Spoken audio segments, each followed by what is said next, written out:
มีมนุษย์ถ้ำลาวแดงตัวหนึ่งมันเชื่อเด้ว่าบักเขียวนี่ถูกจับ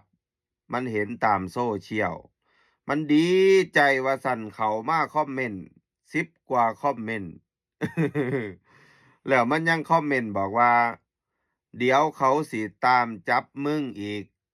มึงระวังบักหน้าหมาเซ้าเด้อวิจารณ์รัฐบาลลาวว่าซั่น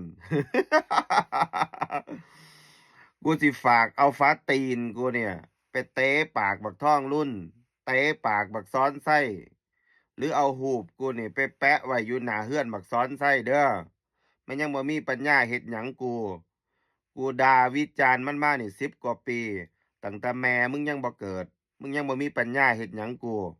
มึงอย่าไปขี้โม้หลายด่าพวกลาวแดงก็ส่ำด่าเขมรตั่วด่าพวกบ่มีศักยภาพเข้าใจบ่ ฝากกดแชร์นำพี่น้อง